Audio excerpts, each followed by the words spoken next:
One.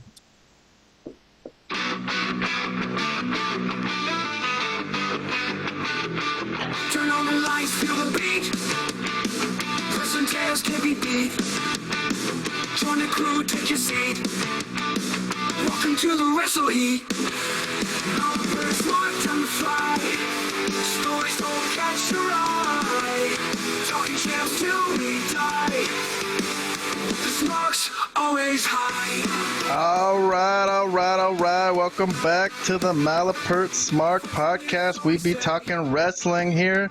That's our new amazing theme song. Thank you to AI for that. Without AI, we would have never had the money or capability to actually get a badass theme song like this. So thank you to AI.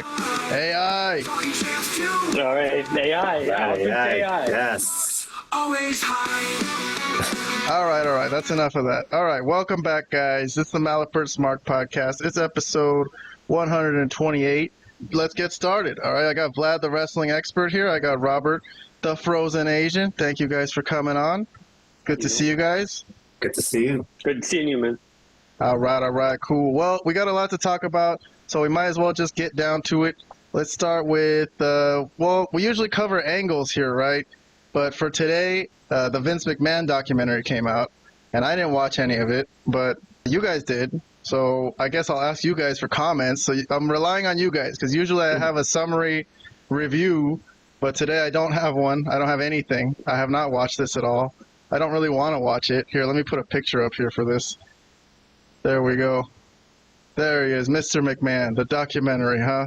Netflix, the one we've all been waiting for, I guess, or a lot of people, because Mr. McMahon has been in the news, right? So obviously the whole big scandal, P. Diddy-esque scandal, but P. Diddy, I guess, it's helping Mr. McMahon because at least it gets his name out of the news a little bit, but he's not the only one. But anyways, I don't usually speak like personal, non-wrestling stuff on this show. Personally, my favorite thing about wrestling is the storylines and the angles and the matches and the actual show itself. Whatever happens personally in these people's lives, whatever. It's not my business. But okay, it's big news and a lot of people care. And from what I heard, you guys actually watched this thing or whatever. What is it, 4 episodes already or something? Or it was six episodes. And they've already aired all 6 episodes. Yeah, it's all there. It's all there to be seen. Have you seen it all? I saw it all, yeah. I'm halfway through episode 5, so I'm almost finished with it. Okay. All right. Well, Vlad, you want to do a review of the Vince McMahon Netflix documentary? I mean, just a general review, whatever thoughts you have. I'm going to put 90 seconds on the clock for you. Sure. If we have to talk about it more or if it leads to some other discussion, that's okay. But you go ahead. The floor is yours. Well, I mean, I think from like a wrestling fanatical point of view, there's a lot of stuff there that I kind of already knew. I mean, I don't really think of these issues all that often, but obviously I knew a lot of these scandals.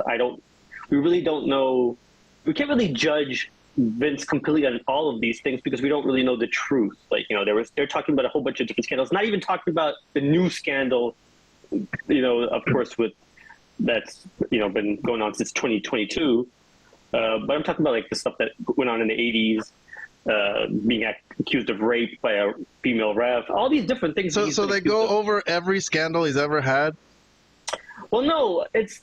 I think originally this whole thing was supposed to be like just like a historical view of WWE when it was originally made, or it was when it was planning to be made, because they were following, I guess, Vince since like 2021, I want to say. Or they sat down with him since 2021. So they had some good insight, some good video and things like that. So it was more of just a broader, it was supposed to be like a historical view of like everything that had gone on in WWE and Vince.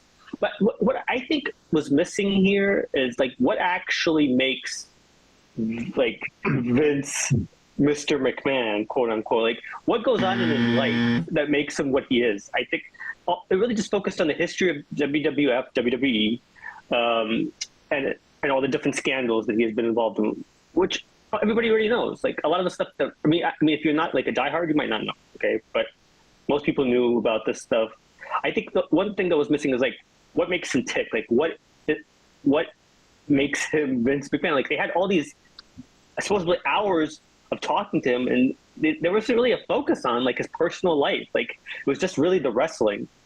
And I So think that was you really think there was missing. some trauma or something like that Well, we made know his the character trauma. what he is? Well, we know the trauma that the story that he tells, that he lived really badly in the beginning of his first 12 years of life, that he was abused by his stepdad and maybe his mother. That part's not really clear. Or that he was abused, he was beat up, until he was 12, and then he met up with his real father, obviously Vincent, not Kennedy McMahon, I forgot his middle name, but Vincent J. McMahon. Vincent J. McMahon, who was obviously in charge of, I guess at that time it was the WWF or whatever it was called at the time.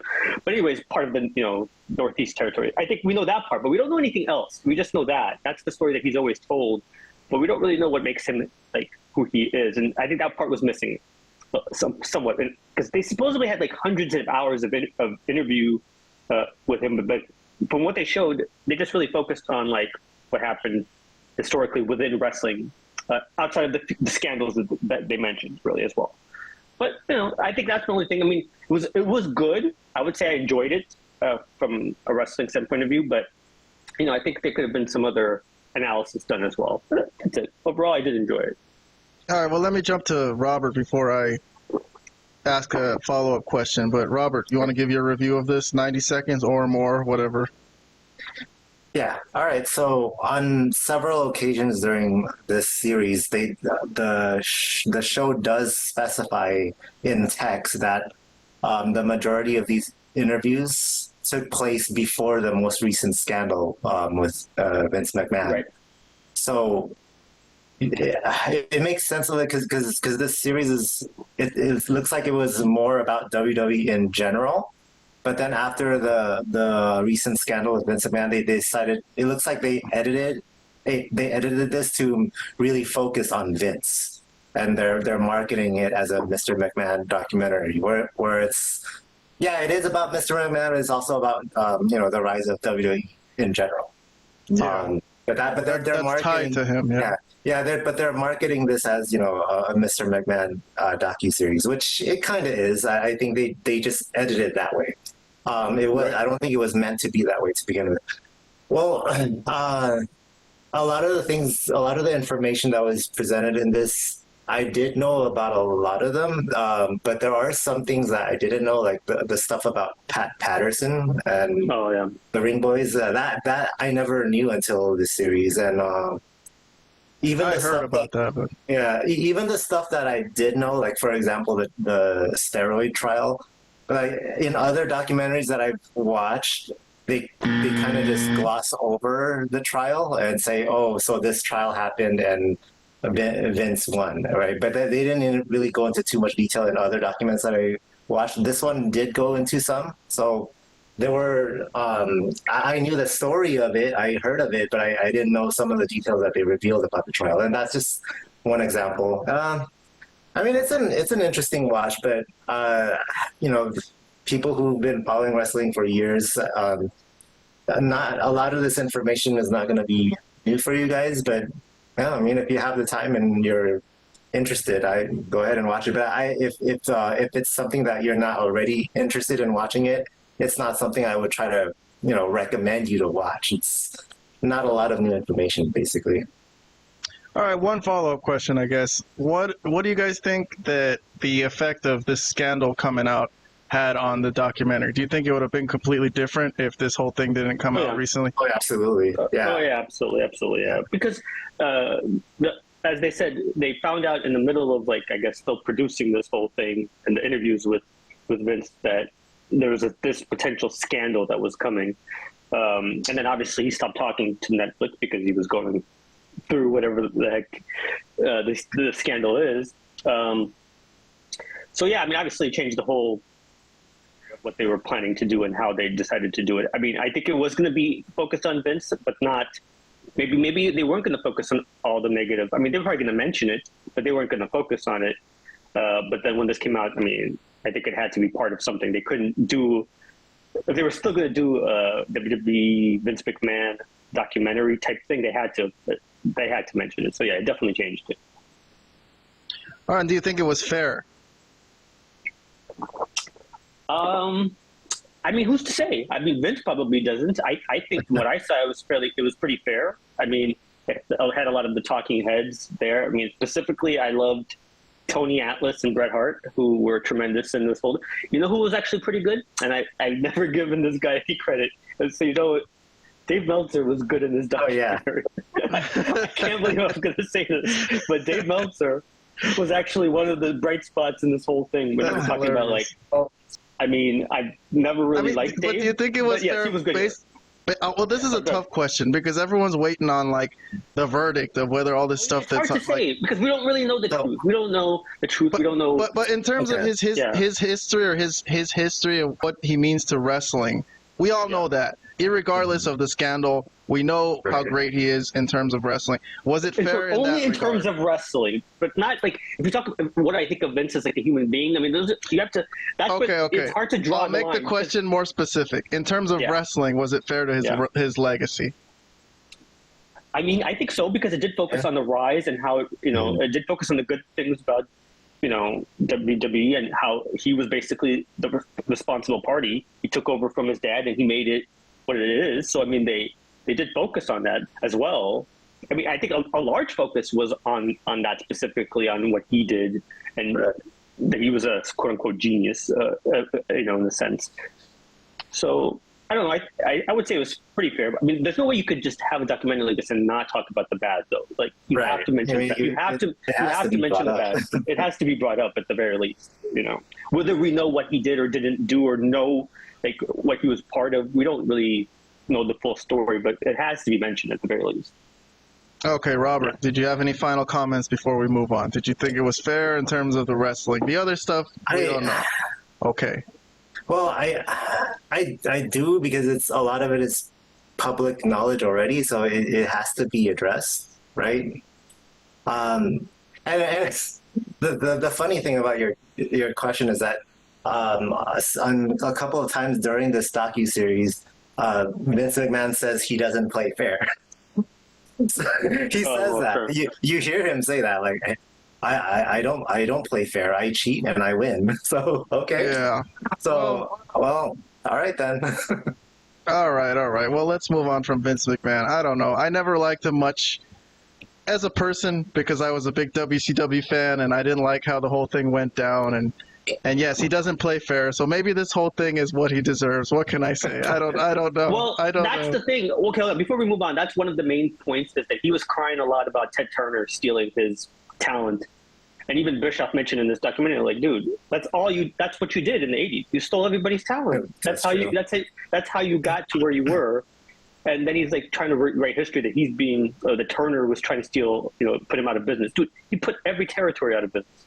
So you can't feel too sorry for Vince. He is a hypocrite in that regard for sure. Mm-hmm. But I'll leave it at that. All right, well, let's move on from Vince McMahon, dude. We thought we were rid of Vince. We don't want to talk about Vince anymore, right? We're happy to be rid of Vince. WWE is doing much better without him, right? All right. Well, let's start the show then, a real show, my show. Well, we're going to do this week in AEW and WWE, and we do angles, we cover the angles, and we review the angles. So for anyone who's new to the show, we just watch whatever happened this past week, and we'll review one specific angle and get thumbs up, thumbs down ratings from Vlad and Robert and myself. So we're going to start the show with my favorite one. That's what I always do, start the show with my favorite angle of the week. And my favorite angle of the week this week, Robert, came from NXT, baby. On Tuesday the 17th. Okay. We're going to do a little watch along. Okay. It's Zachary, Wentz, and Wesley. This will probably be new. Oh, I think I actually saw a little bit of this. Okay, go ahead. You saw this? All right, well. Something, yeah. Let's play a watch along today. All right, so I got to switch to watch along mode for you guys who are new to the show. This is what I do. I switch it to the very corner. And it's very tiny, but if you want to zoom in, you have to switch your YouTube to 1080p and then zoom in with your finger like that, and you can see it real big. This is how we beat the copyright, okay? So we can do a watch along like this. But all right, so this is a 2-minute and 52-second clip, all right, from this past Tuesday. Zachary Wentz and Wesley who have a long history together, which I wish I knew. I wish I saw all this, but I'm trying to catch up on it myself. Do you know about it, Robert? I guess these guys were a tag team. They were called MSK, right? A while back. I don't remember what happened to Wentz. Because he came back. I don't know how long ago, but they do have a history. I don't remember too much about it though. As much as I know is that these two guys, Wesley and Zachary Wentz, used to be MSK in NXT, and then Zachary Wentz, or he used to be Nash Carter, right? That was his WWE name, and then he got let go, and he went to TNA. And then he continued in a group with Trey Miguel, which they used to be all three a group called the Rascals.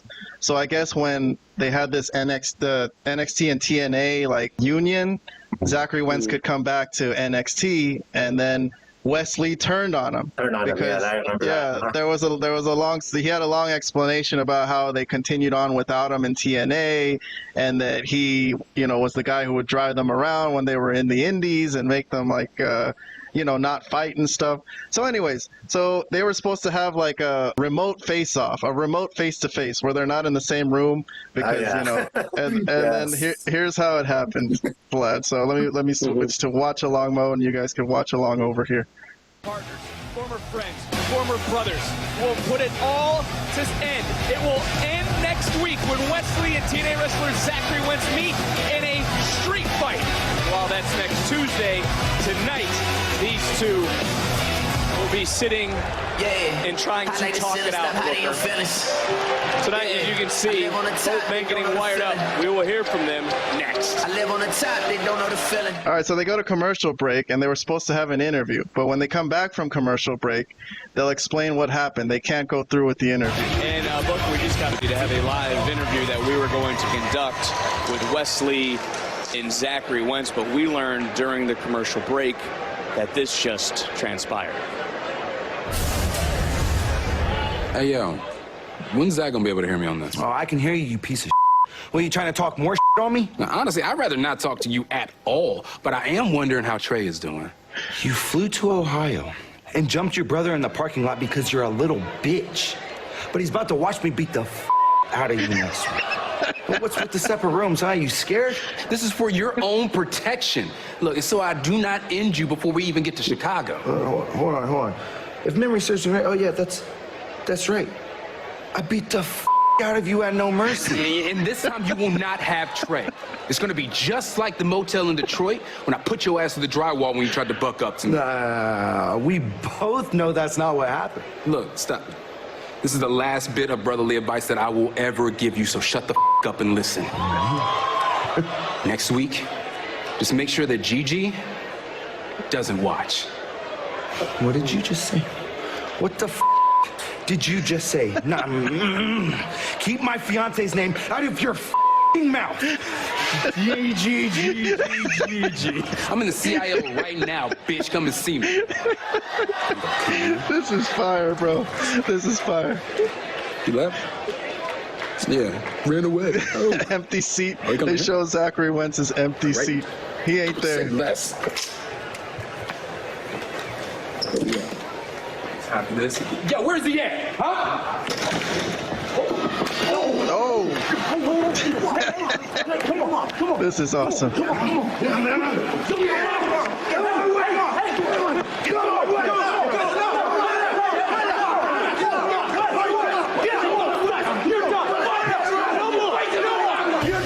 All right, Vlad. Well, so these guys are supposed to have a street fight to end it all this Tuesday in a couple nights. So, all right. Well, how about a rating from Robert? I mean, I give this a fire. This was my highest rating of the week. I love this shit. This was pure wrestling, dude. How about a off the cuff rating? I know you didn't rate this in our post, but what do you think just for this segment? Me first. Okay. Yeah, you first. I wouldn't give it fire, but probably 2 thumbs up.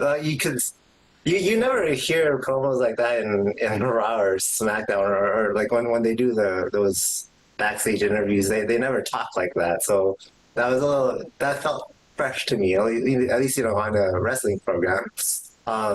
That was a cool segment. I'll give it to you. But, yeah, not fire, but I did like that.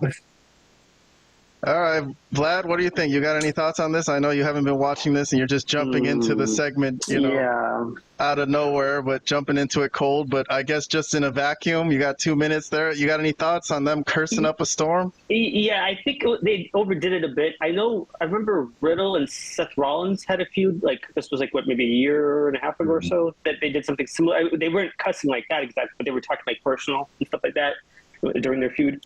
I thought it was a little bit overdone and it was a little funny at times, like when they were cussing as much as they were. I think they were definitely trying to get the crowd going. That's how they would have been talking if they weren't on the air, because they weren't on the air. So that's just how they talk. It just seems like, it was pretty good, I would say. I definitely enjoyed it from an entertainment point of view. I wouldn't say it was like my favorite type of promo. I wouldn't give it like fire. I'd probably give it a thumbs up though, because I think they were trying to be different. Thumbs up from Vlad. All right then. Yeah. Cool. Yeah. All right, well, I'm going to move on then. Okay, so that was NXT. Let's move on to the real angles of the week. So we should go to Smackdown, right? Because some good stuff happened on Smackdown with the Bloodline and Cody and KO and everything. So I'll go through the angle real quick, just some pictures, and then I'll go through some reviews of what our guys thought of this angle from Smackdown. So today's angle, I called it KO's frustration with Cody almost boils over as Cody's help costs KO and Orton against the Bloodline. So let me show you guys what happened. So Orton came out to open the show, and he addressed the big elephant in the room.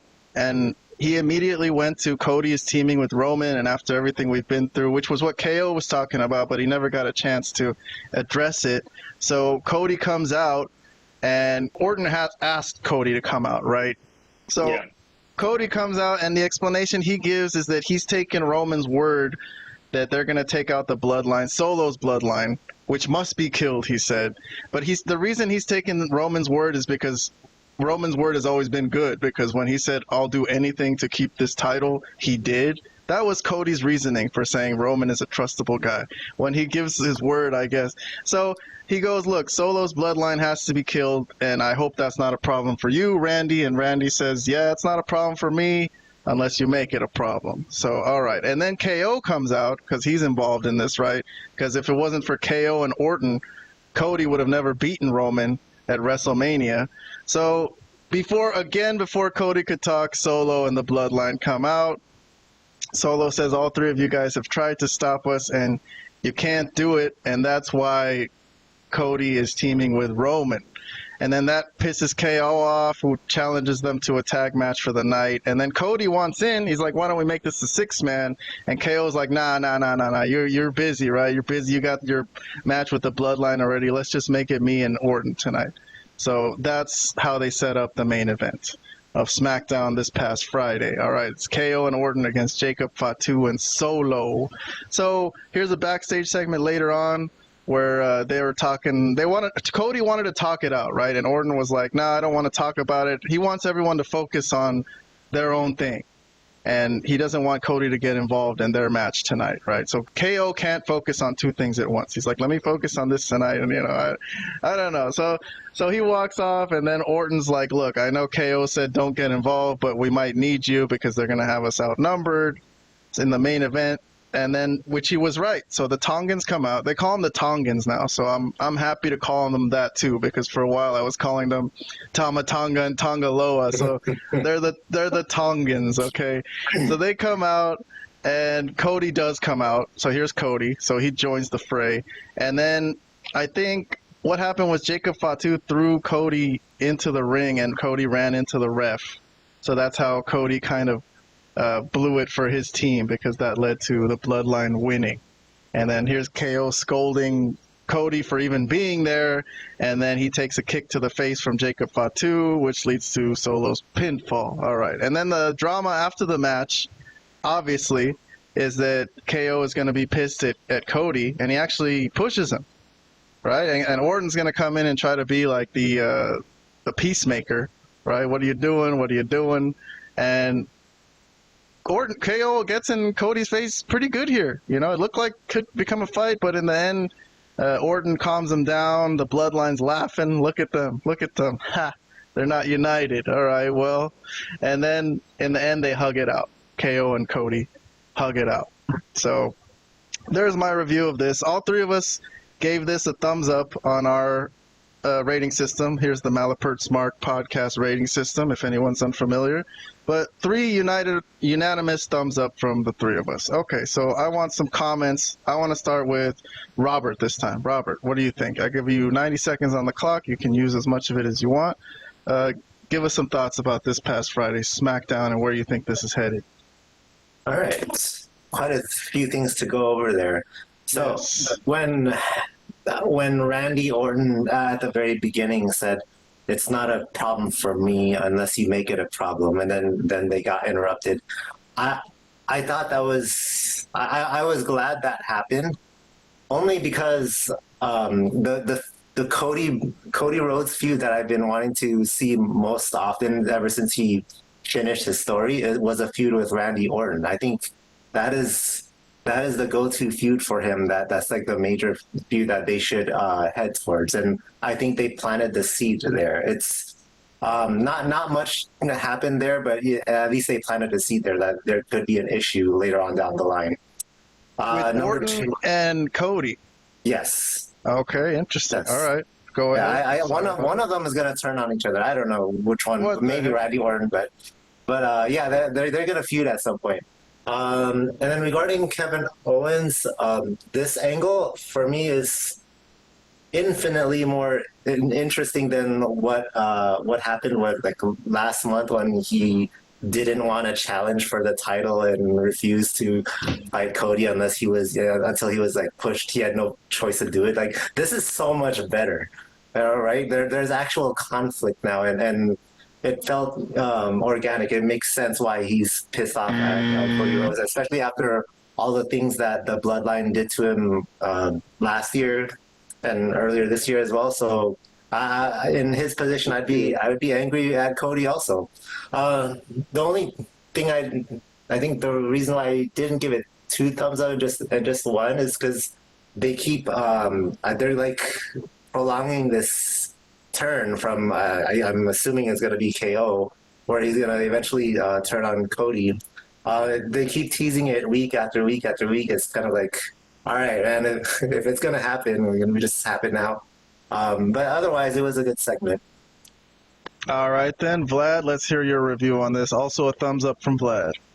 Yeah, I mean, I thought it was pretty good. I'm just trying to see if I agree that Kevin Owens should be as pissed off as he should be just because Cody's teaming with Roman to try to take on or take out this new bloodline. I mean, I guess in a sense he could be pissed, like, why are you teaming with Roman? But I don't know. I mean, it seems a little like he's a little too hot-headed about it. I mean, whatever. Okay.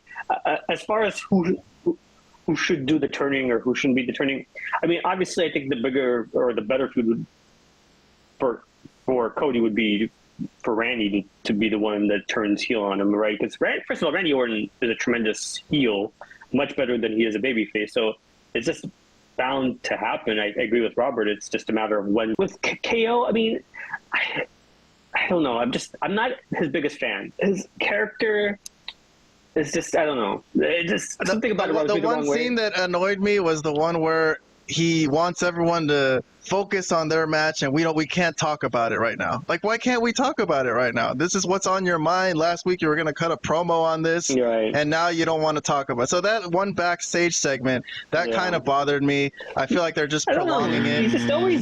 He's always bitching about something. The character, like, it's just so annoying. Like, after a while, it's like, dude, he complains about every goddamn thing.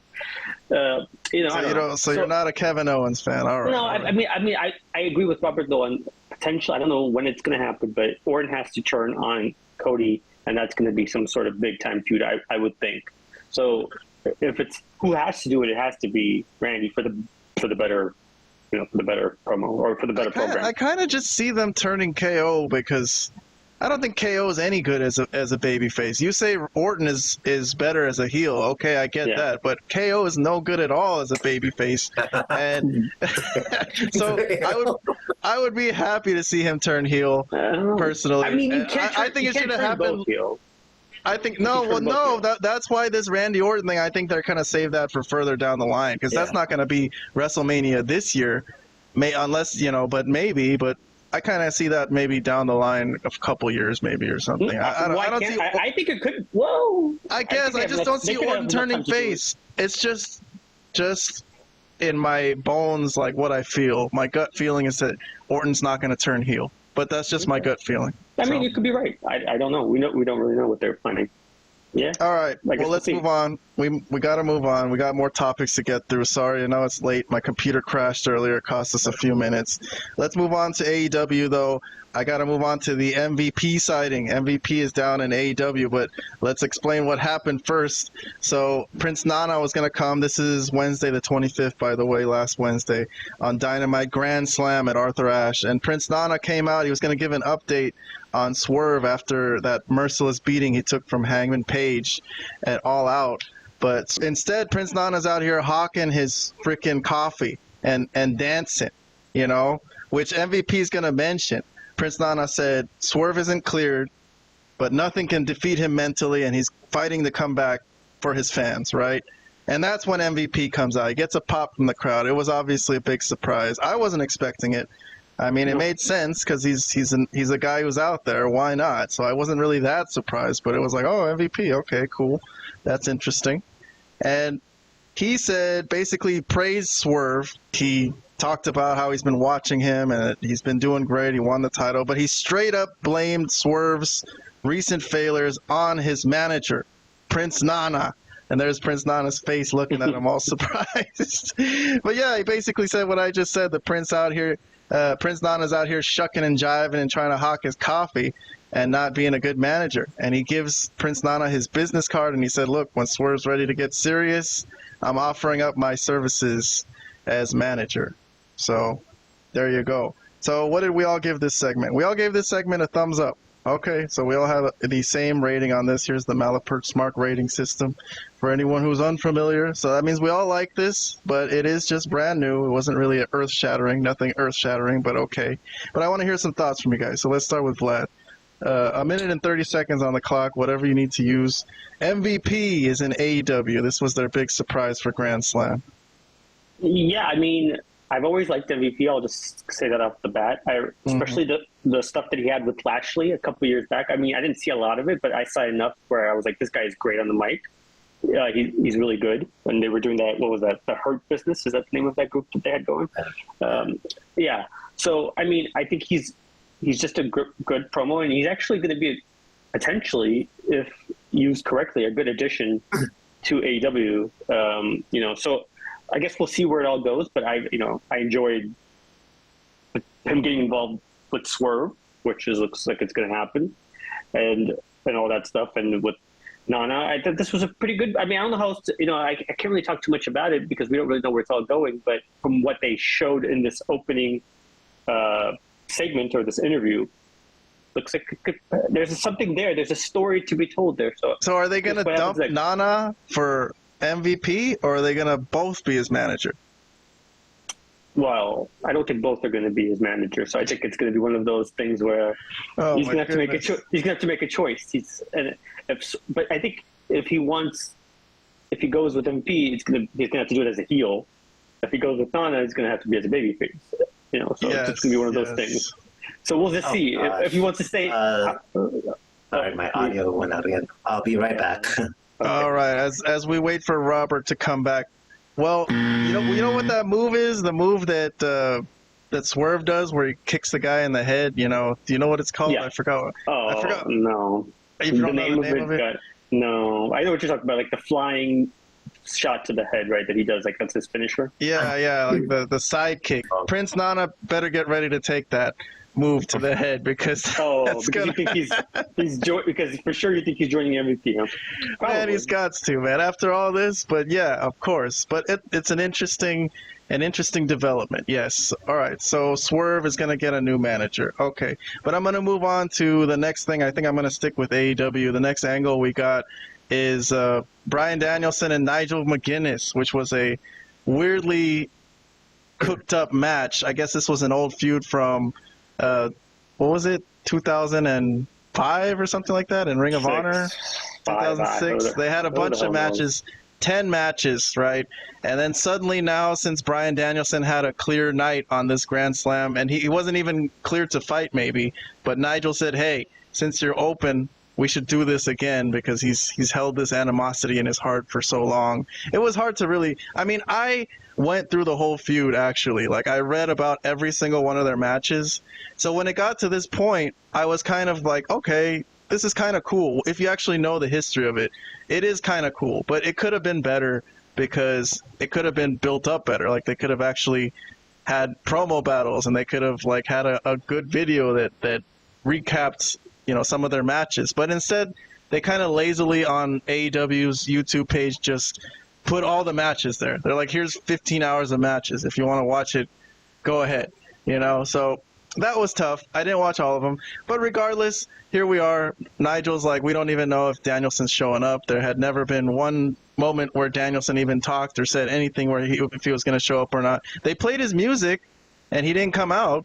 Right, Vlad? That was interesting. Well, I don't understand. Like, doesn't anybody know if this guy is in the build? I've always hated this stuff because it makes no sense. Like, somebody must have seen this guy, right? Like, either the announcer's like, well, I haven't seen him. I'm like, dude, what the fuck are you guys talking about? Well, then if you haven't seen him, then he's not there. Okay. Exactly, which is weird. And why would he not come out if he's here to defend the title? Like, you know. So, anyways, yeah, Nigel gets on the mic. He's like, I knew it. I knew he was going to be scared of me, and they were going to count him out, which I guess would have been a rematch for Nigel if they did actually count him out. But that's when the final countdown hits, right, Robert? So yeah, Danielson is here, and they played the music, which I can't play because I don't want us to get clipped for copyright just for that one fucking Survivor song. But anyways, so I'm not really going to go through the match. It was a decent match. There was a lot of chain wrestling, which I thought was a little strange. But to open the match, that one moment where they looked at each other and the crowd was going, some of the crowd was going, holy shit. There was a certain contingent in the crowd that watched Ring of Honor, I guess, and they were saying, holy shit, which I predicted that. Remember, guys, before on Twitter? Yeah, you thought it was going to be the Hogan Rock. It was like Hogan Rock. Yeah, anyways, I love this moment. I kind of love this. There was something beautiful about this. I gave it 2 thumbs up. I know you guys both gave it half a thumbs up, but you know what? What can I say? For this match, for the whole program, I give it a different rating. Their whole program was kind of weak here. But for this night, I can say that I thought this was kind of beautiful to end their story. And Nigel did tap out. He said thank you when he was tapping out. I thought he said fuck you at first, which I thought would have been better. I was like, oh, that's cool, you know, defiant till the last. But no, I guess he said thank you for giving me one last match. That was kind of a good moment for me. So Nigel McGuinness, he did his best, but I think he lasted like 20 minutes or something, and it was a loss. But all right, so I guess, Robert, I'll start with you. Anything you want to say about this? 90 seconds, you gave this a half a thumbs up on the Malapert Smark rating system. Right. I guess you kind of liked it. So. Okay. So I didn't read up on their history like you did, and I haven't seen any of their previous matches from Ring of Honor. So I wasn't really... And you shouldn't have to. You shouldn't have to, but go ahead. Oh, okay. Well, so that being said, I wasn't really invested into this match to begin with. Now, the match was decent, but it wasn't what I guess, you know, when it comes to Bryan Danielson matching up with, I guess, one of his biggest rivals from the past, there's like a certain bar that's like, you know, I expect it to be like at this level, and it didn't quite get there for me. Yes, there was a lot of chain wrestling, but a lot of it for me didn't look that great. The transitions the transitions were very slow and sometimes sloppy. I agree. So I can't say I loved the match too much, but it was still decent enough for me to give it a half thumbs up. All right, I'll reset the clock for Vlad. Any thoughts you got on this? You want to rail on it? You could talk about the whole program if you want, whatever you want to, or just no. I just want to say that, like, you know, like, it's not our job. Like Robert said, like, UK, you didn't know the history. It's not our job. It's AEW's job to explain the history better to us, so we could actually care about this match. Like, I know a little bit about it, but I don't know enough about it to really have any deep emotion about this match, you know. So the match itself was kind of sloppy at times. I'm not saying, you know that it's not to be expected, because obviously Nigel hasn't really wrestled in like what was it, like more than a decade, probably even more than that. So yeah, I mean, so it's to be expected that he has a ton of ring rust type of deal. But it was just, you know, it had some moments, but it really wasn't anything special. And at times it just really wasn't that great. Like I said, even the chain wrestling, which these guys are supposed to be experts in, especially Bryan Danielson, it just didn't look that great. I don't know how else to say it. So, I mean, it was what it was. It was, I guess, a nice moment for some maybe diehard basement dwelling Ring of Honor fan. Like Tony Khan, yeah, I guess. Yeah, the guy who I had read an article who summarized every single match that they had, which that guy, I guess, he lived it back in the days. He would get the tapes of Ring of Honor. So the guy that I read his article, he was real passionate about it. So that was a good article to read. It was hard to, like, because I don't have time. I'm doing this show, I'm producing the show, I'm watching wrestling. I don't have time to go back and read about 10 matches in detail, but I did it. I spent like a couple hours reading about this, I guess. So in the end, I knew about every match they had, and so I was filled in, and I liked it well enough. Okay, in a way, I don't disagree with Tony Khan using past rivalries from other promotions. I just disagree with the way he does it.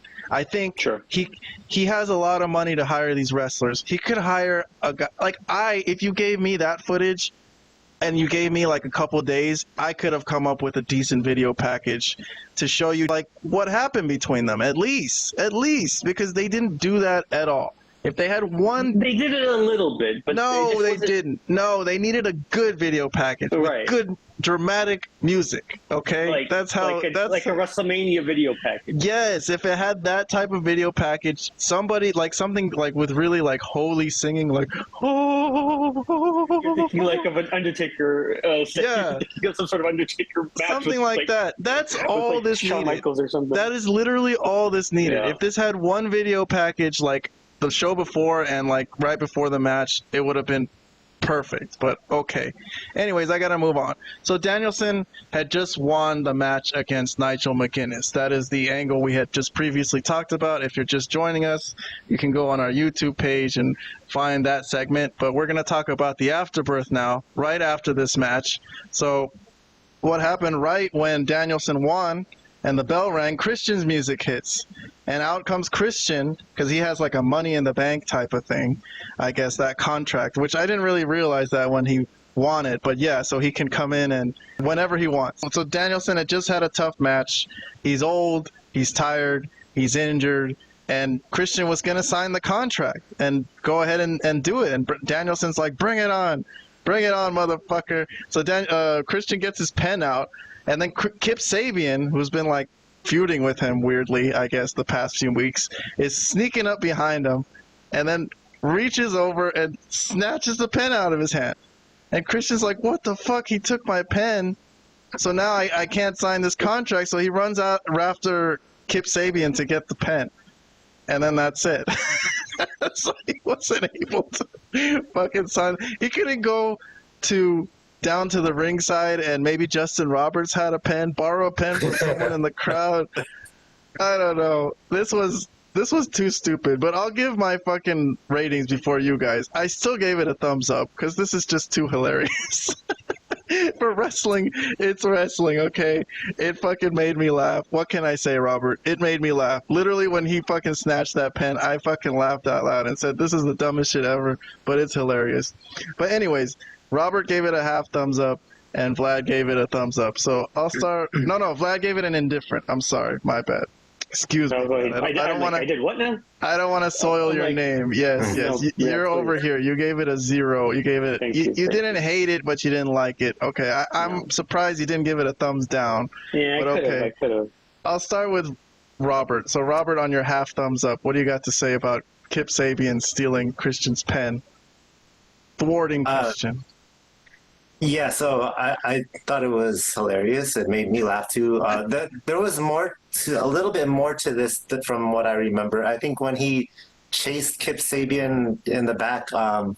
Didn't he run into someone? Yeah. There you go. Yeah, there you go. That's what happened. And then he stopped chasing Kip Sabian. So I mean, it was funny enough to make me laugh. So that's why I gave it a half thumbs up. But nothing more for me to say about that. It was a funny segment.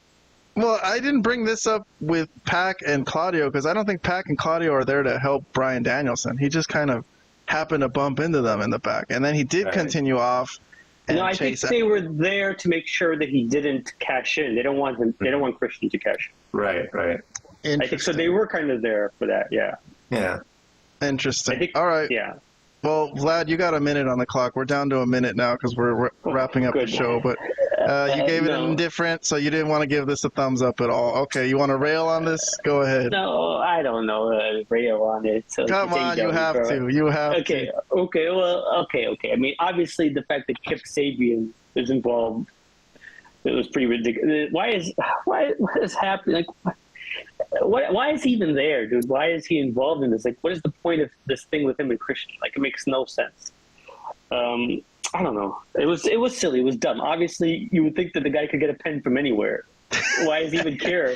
Another thing I heard someone say is, why didn't he have it signed already? You should sign it in the locker room so you could just come out and give your contract. You know what I mean? Yeah, of course. But he wanted to do this dramatic effect where he licked the pen and he was going to sign it right there and walk down to the ring and beat Bryan Danielson and retire him. But unfortunately, it was obviously a nonsensical. It was a nonsensical scene, and a guy that I do like. Obviously, I do like Christian, but he hasn't really been good. He hasn't really been good for me for a while now, to be honest. I mean, I know you're a big fan. This little feud with Kip Sabian is a little weird, though, because basically he just cuts promos, and for some reason Kip Sabian is there watching. He goes, "Why are you always watching and stalking us?" Right? So that's the maybe Kip Sabian wants to be his new son. I don't know, but that's the program they've been having for the past few weeks. If anyone's not caught up on that, I know I said that as a joke, but I'm telling you that's probably what's going to end up being. He's like, I want to be part of your family. I want to be your new son. I'm telling you that's what he's going to say. Watch. All right, well, listen, let's move on. I'm going to stick with Dynamite. I'm going to stick with Bryan Danielson in a way. So the last three angles, okay, have all been Bryan Danielson. The match, the afterbirth with Christian, and now here we go to the main event where Darby Allin had just lost to Jon Moxley, and a hooded figure comes out after the match to attack Jon Moxley, and it's Bryan Danielson, who's here to get revenge for All Out, and here he is choking out Jon Moxley, just like Jon Moxley did to him. Well, Jon Moxley did it to him with a plastic bag, but he's just got like a shoelace or something. And Marina Shafir is going to go help Moxley, and she jumps on Danielson, which is hilarious. This scene was really funny. So Danielson won't let go of the choke, even with Marina Shafir on his ass. And then that's when the rest of the Moxley stable comes out to help Jon Moxley, and then they eventually get Bryan Danielson off of him. And I think Private Party come out to kind of even the odds, right? Because Private Party have been feuding with Moxley's stable and Commander. And there you go. So, man, God damn it. Yeah, okay. Commander. God damn it, bro. Okay, anyways. Yeah. Well, listen, that had been set up. At least that wasn't out of nowhere. They have been getting into scuffles with Moxley's stable. So the Moxley stable, they powder out because Bryan Danielson was going to give Moxley the Psycho knee, and then he said, you know what, I'll see you at Wrestle Dream, and I'm going to kick your fucking head in, which is his new catchphrase, right? So. Oh, no, it's not new. He's had it for many years. Okay. Maybe not many years, but I had not heard that until recently. Well, I would say maybe the last maybe the last year. I'd say maybe the last year. I remember who's saying that now. The few times I ever seen Bryan Danielson in Ring of Honor from back in the day. Oh, really? He used to say that? It was a thing back then. Oh, okay. I didn't but he never used it in WWE. Okay. Yeah. He never used it. So used to say that in Ring of Honor. Yeah. That makes sense. All right. Well, let me give our reviews first before I jump to one of you guys. So. Let's see. I gave this 2 thumbs up. I'm the only one and then you guys gave it a thumbs up. So both of you guys liked it. I love this. First of all, I had the feeling when Danielson was having that match earlier in the night is he gonna go after Moxley because they're both in the same building? Like, but he's sort of injured, right? So I thought it was cool that he went for it and went at them 1-on-4, even though he's like supposedly like on death's door and on the brink of retirement and just had a tough match, and he still went. That just showed like, hey, he hated them for that. So that's cool. That's logical to me. Both of you guys also like this, so you gave it a thumbs up. I want to hear your thoughts. How about we start with Vlad, the wrestling expert? 1 minute on the clock. Yeah, I mean, this was pretty enjoyable. You know, I thought it looked pretty good, actually. You know, the way he ran down, was choking him. I also liked them trying to pull him off him, especially. And then Moxley's face when he was like getting choked out, his tongue sticking out. He's like, yeah. That wasn't bad. You know, I think that there's something here that you could definitely build off of as far as the feud that they're doing. So it's good. You know, like, you know, Brian Danielson. Sorry, I mix those two up all the time. Anyways, he is tremendous, and when he actually has like a fiery promo, it adds to his like the character, and potentially the feud. So I enjoyed it. If anything, I probably enjoyed this more than anything else that happened on Grand Slam. You know, this post match stuff at the end was pretty good. So that's why I give it like 1 thumbs up. All right, Robert, also a thumbs up. Let's hear your thoughts on this Afterbirth. All right. Yeah, so I thought this was good. One thing that caught my attention right off the bat was that he was choking out Jon Moxley with a tie. If I remember correctly, when Daniel Bryan debuted in WWE with a Nexus, when he debuted with the Nexus, man, that's didn't he got suspended for choking out Justin Roberts, right? It was Justin Roberts using a tie. Who's still right there. So yeah, that's the first thing I noticed. Like, oh, he's using a tie. Like, okay, interesting. So yeah, I caught that. I thought that was a nice touch. He's definitely not going to get suspended for this. Another thing, yes, the segment was cool, but it got me thinking. Since this is going to be the feud for what's it called? AEW Wrestle Dream is the next pay-per-view. Wrestle Dream, yeah. All right, so I know I got the all-in prediction wrong for Bryan Danielson.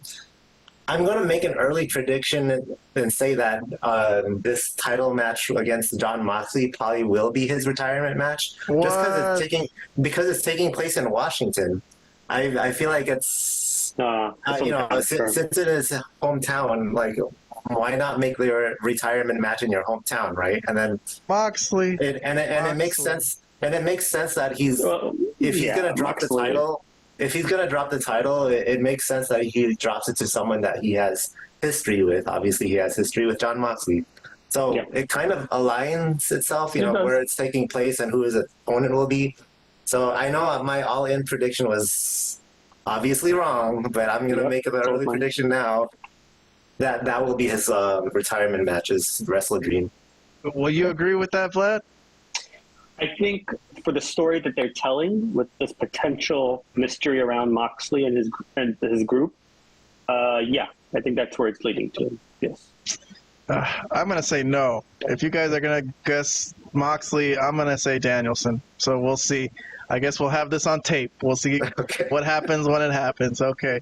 But I want to move on a couple more things. So let's move back to Raw. This was from Raw the 23rd. I don't know. We haven't talked about anything from Raw yet. So I think the main thing that happened, though, the main event, was that Jey Uso was fighting for the Intercontinental title against Bron Breakker, and it was a very hyped up matchup, and it was the main event of the evening, and it was very it's kind of blurry, but there's Jey Uso right there doing a frog splash or whatever his move is called onto Bron Breakker for the win, and he did get the win, and he did win the Intercontinental title. So I skipped most of the angle, but for this angle was just the match basically, and I gave it. Let's go pull up our Malapert Smark rating system once again. Robert gave it a thumbs up. I remember I read a comment from you saying that you didn't really like the booking. You didn't like who went over. So if it wasn't for that, you would have gave it 2 thumbs up. But the match you said you really liked, and you didn't like the booking. Vlad, half a thumbs up. So you kind of liked it, but also complained about the booking. And me, I'm at an indifferent because I just can't bring myself to care about Jey Uso. But I'm going to talk about that in a minute. But I guess I'll start with Robert. You want to just clarify your thumbs up? I thought the match was really, really good, and the crowd was very, very much into it. So let's say I don't watch wrestling that often, and I just happen to tune into this match, not knowing too much about everything else that's going on. I would be watching this like, man, this is really cool and entertaining. So there it is. That my thumbs up is really for that. I didn't give it 2 because, again, kind of like what they did a month or 2 ago with Sami Zayn, they're derailing Bron Breakker's momentum. And that's where my issue with it was, because, I mean, I don't know. I think, what's up with Jey Uso, man? Why isn't it his time? Everyone was saying, hey, he's never had a singles championship in wrestling, right. and he's over, and everyone loves him. So why are you saying, hey, it's only Bron Breakker that we should care about? What about Jey Uso? I'm just asking. Well, okay.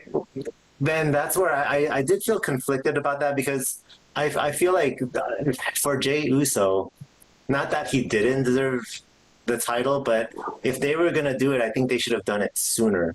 Because doing this now while Bron Breakker is also on the rise, they kind of WWE kind of shot themselves in the foot with just this booking. I think they should have just never had this match to begin with, personally, because either way, there's gonna be an issue. Like if Bron Breakker won, then the people who've been supporting a push for Jey Uso to have the title will be complaining about how he still hasn't won, and then for the people that are backing Bron Breakker because he's on the rise, they'd be like, okay, what the heck is the second time in the past 2 or 3 months that you derailed his momentum? So I think this match just should have never happened. Period. All right, let me talk over to Vlad. So is this an AEW level of burial right here for Bron Breakker? Like, it matters, right? It matters to watch people take a clean loss, right? Okay, so let's hear your thoughts. Half a thumbs up on this from Vlad.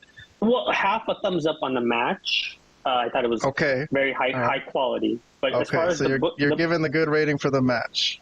Yeah, the booking is very, I don't know, questionable, I would say, because I understand that Jey Uso is over.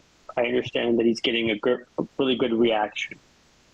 But if you're going to have him beat Bron Breakker, shouldn't it have been like at a PLE? Shouldn't it have been built up for like many weeks and maybe even a couple of months? Maybe should they had multiple matches? Why have it on Raw as the main event? Like, why does he have to go over here? Like, he doesn't have to go over here. There could have been some kind of fishiness, and Braun wins by cheating, and then they have matches later down the line, and then maybe he beats him. Maybe, if that's the direction you want to go. I'm still not sure. I'm not 100% sold on Jey Uso being a singles. Definitely not a main event guy. I mean, so the question is like, I think you asked like, why is the focus on Bron Breakker? It's because Bron Breakker it's like a can't miss prospect, sure to be the next big thing if he just everything goes right and he's injury free and all that stuff. And Jey Uso to me is just a guy. He's getting a great reaction, so you can't ignore it. But I don't think there's anything really great about Jey Uso. Like, his promos are very boring, and he just says the same thing. His wrestling is okay when he's with the right person, but I wouldn't say it's like better than anybody else's. So he's just an okay guy, but something about it is getting a great reaction. So you have to kind of give that credence. But I don't know. I think it was just weird to have Braun lose on a Raw like that. I didn't really agree with that, for sure. Yeah, I mean, look, people can become champion. I don't think anyone ever really looks back and say, did he win it clean? They could have. Bron Breakker's been talking shit to so many people, especially in this Intercontinental title tournament. He went up to everybody, right? Yeah, any one of those people could have come up during the match and just at least like stuck their nose in and just say, hey, there was a little bit of a confusion, so maybe that cost them. Nothing really crazy, but you could give them a little bit of an out because I I mean, WWE's been doing it lately where, like, they're doing this AEW style. We got to see who wins if they have a fair fight. Why? Why do we have to see who wins? Like, why don't people put their foot down? Like, The Undertaker and Stone Cold would have many matches, but there would never be a clean victory. Someone would always jump in there and, cause a confusion. Or at the very least, not on the weekly show. Like, save it for the PLE. If you're going to have a title change like that for one of your biggest stars, and I do think Bron Breakker is currently or will be one of their biggest stars, you could do it at a bigger moment than Raw. I'm sorry. Raw is a weekly show. And it's not special. I mean, I know it's the main event of Raw, but still, there's ways to get around this and still have them feud down the line type of thing, like where Braun still leaves with the title. Yes. Also, I want to expound on one other thing that you were talking about, how you were just criticizing Jey Uso as character in general. And I'll say it. His gimmick sucks. His gimmick is so stupid. It is like worse than AEW. It's worse than Orange Cassidy. He goes yeet. Well, he goes yeet.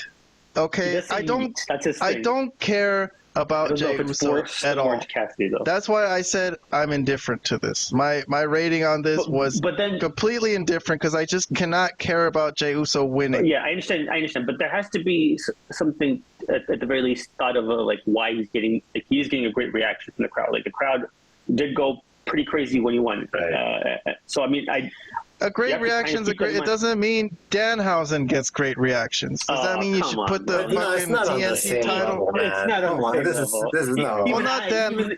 I know I criticized him, but I'm not putting him on Orange Cassidy Danhausen level, for God's sakes. I think I put Jey Uso at Orange Cassidy level, basically. No, bro. No. So I don't agree with that. I think he's a far superior as a single wrestler. His character is not like ha dumb.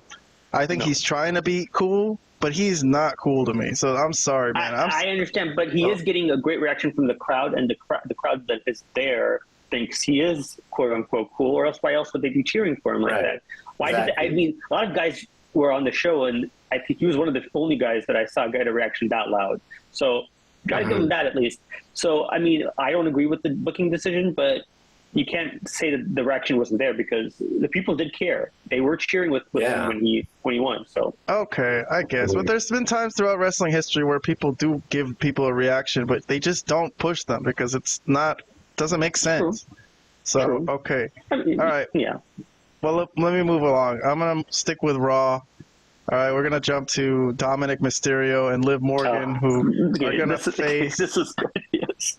Adam Pearce has set up a match between Liv and Rhea, and Dominic is going to be in a shark cage, right? Oh, that's fantastic. Like locked in a shark cage. Let's get that out of the way before we get to my discussion topic for this. But yes, that is what happened. But my discussion for this was not going to be about Dominic and Liv. That is a funny image, okay? We're going to love that. That's hilarious, right? All three of us can agree that is going to be cool. But my discussion of this today was not for Dominic and Liv. I was just going to give an example of Joe and Wade talking, and I was going to play a little bit of their commentary as Liv and Dominic were heading to the ring. So I'm going to switch to watch along mode. I'm going to put that in the corner so we don't get clipped for copyright. And here's Wade Barrett and Joe Tessitore talking about Dominic Mysterio and Liv Morgan.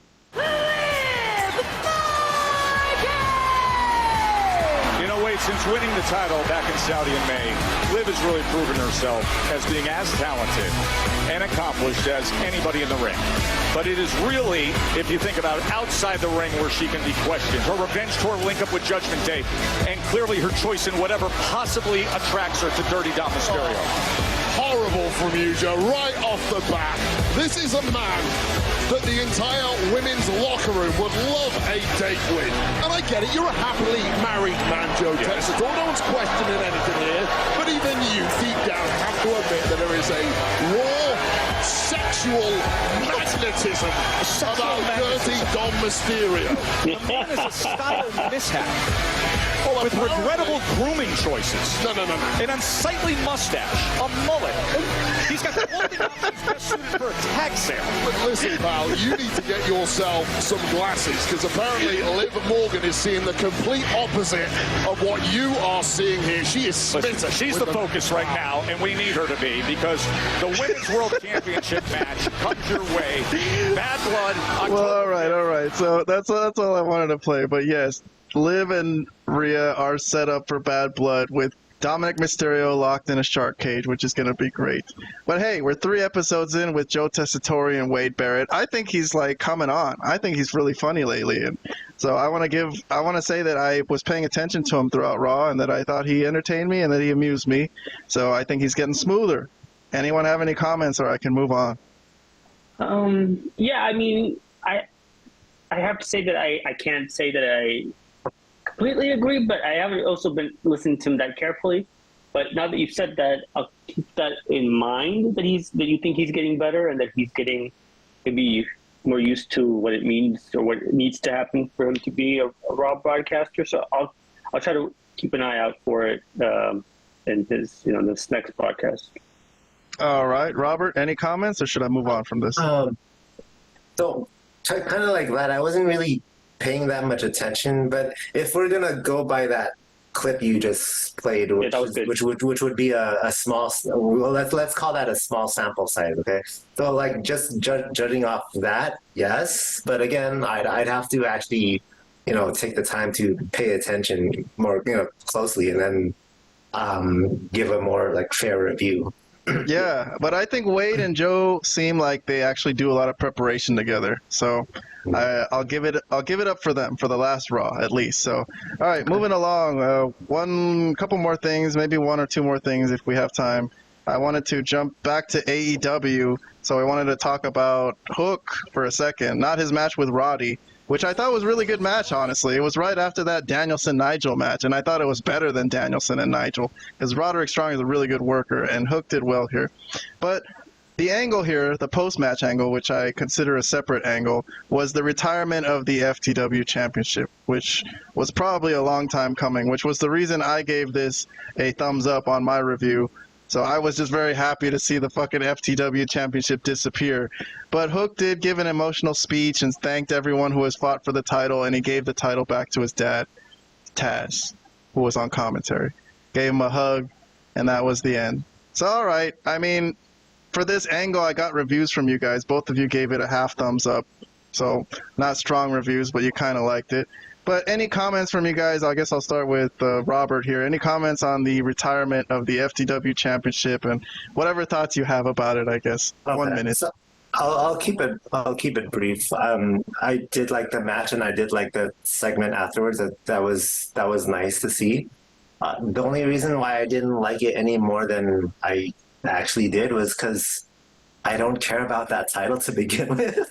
So yeah, it was an insignificant title to me, so it didn't mean that much. But it was a nice gesture. It was nice to see that. All right. How about Vlad? You got anything you want to say about this?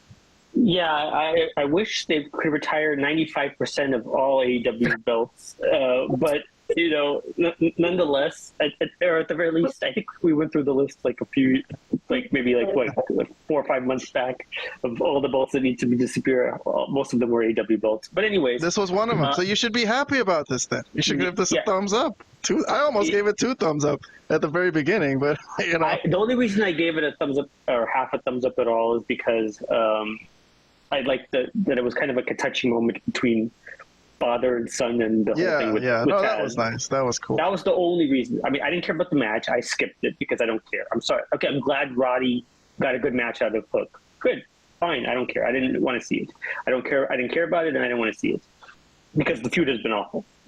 For no other reason but that, because who cares? But I did pay attention to what he was saying afterwards. I thought it was kind of nice. It was a cool moment, but good riddance to the belt. Good riddance to the belt, of course. Yeah. Also, I will say for Hook's promos aren't his strong suit. He can talk clearly, but it's just he doesn't seem charismatic or interesting. He doesn't say anything of interest ever that I've heard, but okay. I mean, maybe he does, but just the way he talks, it just kind of seems it's hard to pay attention to him. All right, you guys have time for one more quick angle before we leave? We could do one. Yeah, we could do one more. All right. One last one. So this is from NXT. At least it'll give us a chance to get some girls, some women on the show, because we haven't done any women yet. So nothing against women. I mean, if there's a good angle with women, I'm willing to put it on the show. I don't like actively avoid it, but hey. So NXT, Robert, the 24th. Yes. So this is Giulia and Roxanne Perez. They're going to have a in-ring face-off, I guess, ahead of their match at the debut on the CW this coming Tuesday. So this was the last week. Giulia spoke. She got a chance to speak. She spoke in Japanese mostly, right? And Funaki was there to translate it, which was weird that they had her response already written on the screen. And because Funaki can't even speak English, so they had his. What am I watching, bro? Okay, continue. I'm sorry. It's Funaki. You know, Funaki is the translator for Giulia now. I know that. How would I know that? But you didn't know that? I thought you knew. How would I know that? Like, how could Funaki be a translator to anybody? It's awful. It's awful. I don't even want to play it because he can't even talk. This is not good. This I can already tell you is not good. Yes, I know. This was not good. Robert, I gave this segment a thumbs down. I'm sorry. But, look, they're giving Giulia a very starring role and a lot of patience because she can't talk English. But these segments are just not turning out good. I'm sure the match will turn out good. Obviously, Roxanne was better because at least she can speak. But anyway, so the segment ended, Vlad, in case you're interested with the ending. Somebody came up talking on the speaker in Spanish, and everyone's like, who the fuck is that? And it was Stephanie Vaquer from, I guess we just saw from CMLL/AEW.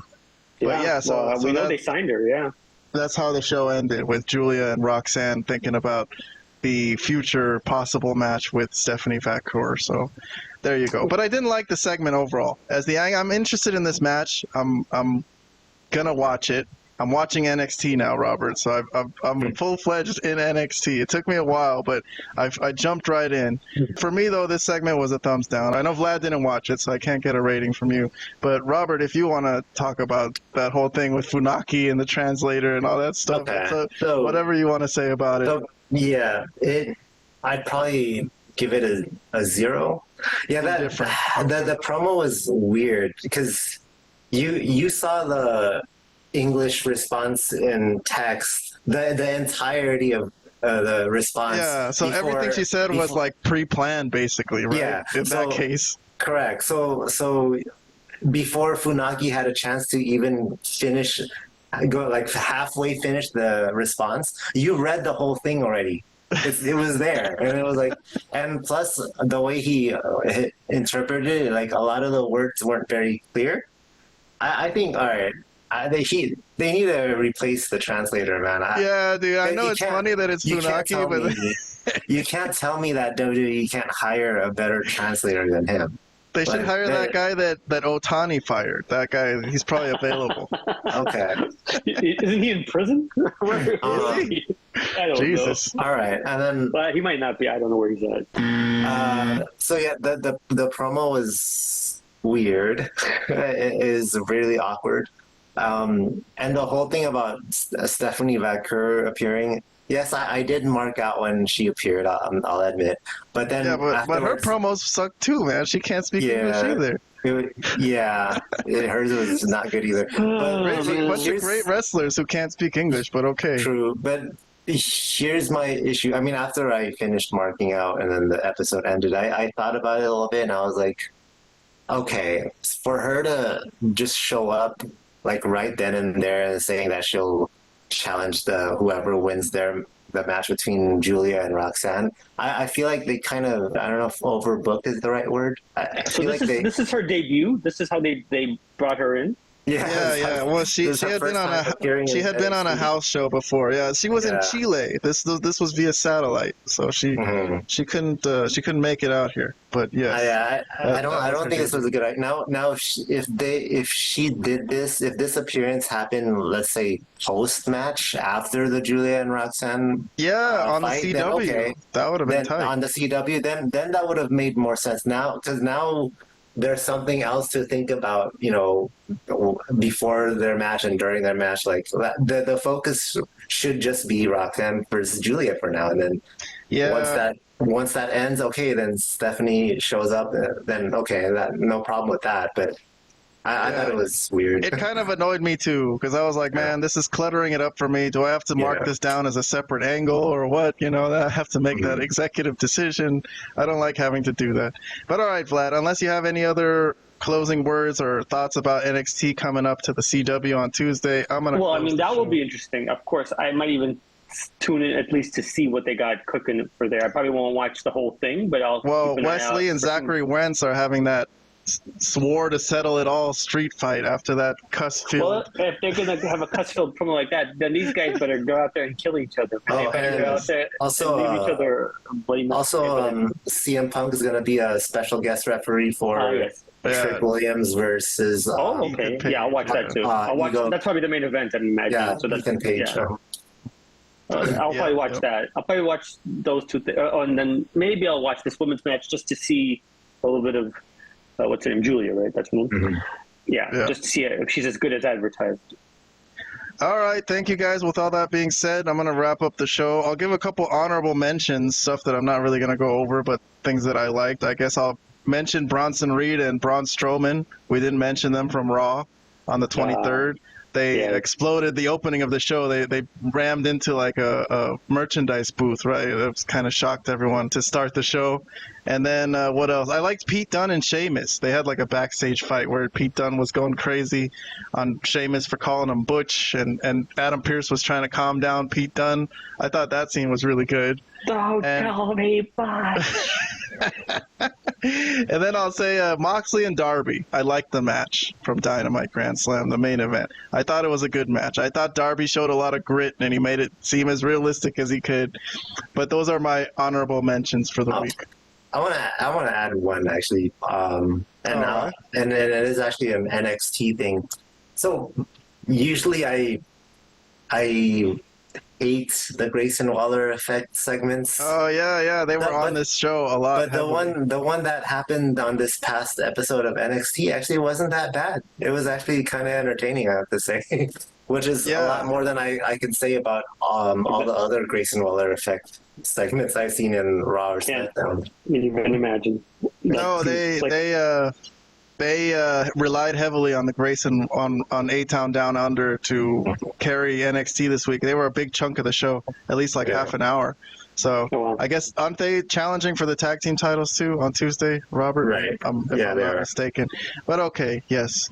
So there you go. All right, Vlad, I have watched so much wrestling this week. I even watched TNA and Ring of Honor and Collision. So nothing from those guys made the show this week, but I did watch it.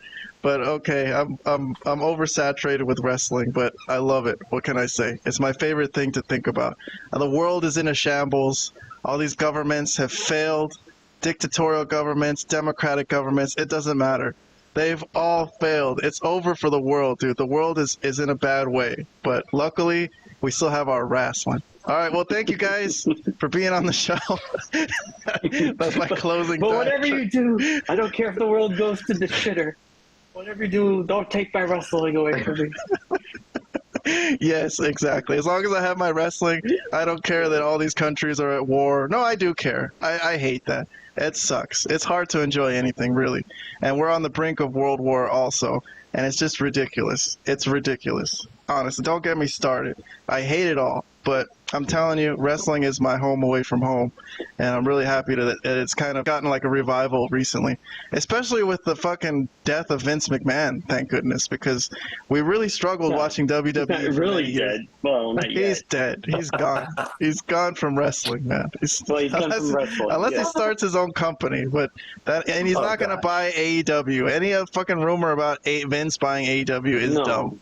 Tony Khan wouldn't let anyone take the book, let alone fucking Vince McMahon. So that ain't happening. Yeah, of course not. Of course not. All right. Well, all that being said, thank you guys for being on. I got to let you go to sleep. I'm sorry for keeping you up so late, but I appreciate it. The show will be out by morning, hopefully on Monday. Subscribe if you haven't, and we'll see you guys next week. Thank you very much. Welcome to the Wrestle Heat. Malapert Smark on the fly. catch your eye. Talking champs till we die. The smark's always high. Fights and myths, so we say. Heroes rise, villains sway. In the ring, night and day. Wrestling talk, come and stay. Malapert Smark, time to fly. Stories don't catch your eye. Talking champs till we die. The smark's always high.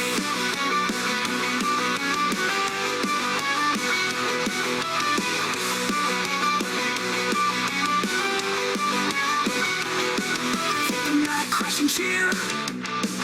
All the news you wanna hear. Belt and fame always near. With the crew, have no fear. Malapert Smark, time to fly. Stories don't catch your eye. Talking champs till we die. The smark's always high.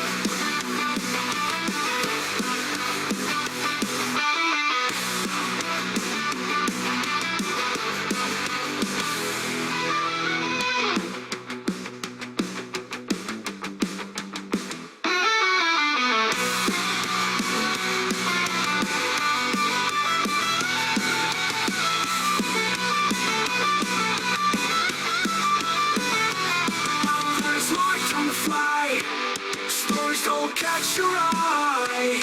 Talking champs till we die. The smark's always high.